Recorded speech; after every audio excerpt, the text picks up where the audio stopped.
This is Fox 21 News at 9. Southern Colorado's primetime news hour. Fox 21 News at 9 starts now. Hey, good evening and thanks for joining us again here for Fox 21 News. We are doing an abbreviated newscast as we continue to dry out.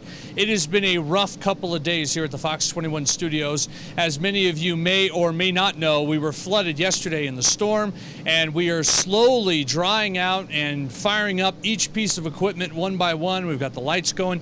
You can probably hear the humming that's going on around us, and that's still the blowers that are actually trying to dry this place out. And tonight we are doing this abbreviated newscast, and tomorrow morning we actually hope to have a full newscast with all the bells and whistles, but for tonight we are doing a shorter version. And joining me now is actually Rachel Welty, and we put her in charge of putting together our dilemma over the past couple of days and the bad storm that hit us. So I'll let you kind of take it from there. Okay, well, Joe, you know, I was actually here with you yesterday when all the chaos was happening. I was in the middle of anchoring the 6:30 newscast when the water actually started coming down the walls and everything kind of shut down on us. So if you have or haven't been watching, like Joe said, we wanted to put together a brief little piece so you can see what's been going on behind the scenes here at Fox 21 News over the past 2 days. It seemed to come out of nowhere, but within minutes, residents across El Paso County knew what they were dealing with as a major rainstorm pounded the region Tuesday, causing flash flooding in creeks and along major roadways. And at Fox 21 News, things were just beginning to go from bad to worse. 10 minutes before our 6:30 newscast, water began running down the inside of the studio's north wall, causing the office to flood and equipment to fail. We believe it was a bird's nest clogged the drain up, and the drain filled with water with the amount of rain that we got, and it backflowed under the flashing into the roof. By 7:30 Tuesday night, the majority of our studio was flooded with around 2 inches of water, leaving us no choice but to shut down all our electronic equipment and rework our 9 o'clock newscast.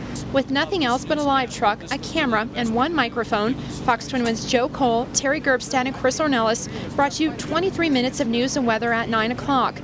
All with no scripts, just raw video of what we were experiencing. Technical difficulties for us tonight. We were washed out. We have water in our studio. We are not able to function as a newscast tonight, so what we're doing is basically a live shot from a truck that we have. Meanwhile, engineer Roger Perales and the rest of the Fox 21 team worked to get the studio cleaned up and back to normal. A roofing company was called in to check the building out, and a water damage restoration team came to the rescue, clearing out the water and setting up fans to dry us out. We did have to move the interview set away from the wall so that we could get behind it, because that was where most of the water was. And with a coordinated effort, we got a lot of it out of the way, and I think we did pretty well keeping the equipment safe. Wednesday, the cleanup continued, and despite having little to work with, the Fox 21 News team spent the day gathering news, once again bringing it to you live at 6:30 in our damaged studio powered by our live truck. In the end, though, we're thankful the damage wasn't worse and that nobody was hurt in the mess. You know, most of the equipment in here is plugged in and turned on, and it has electricity supplied to it all the time. If any of the circuits had gotten wet with the amount of water that we had, it could have caused a serious hazard to life.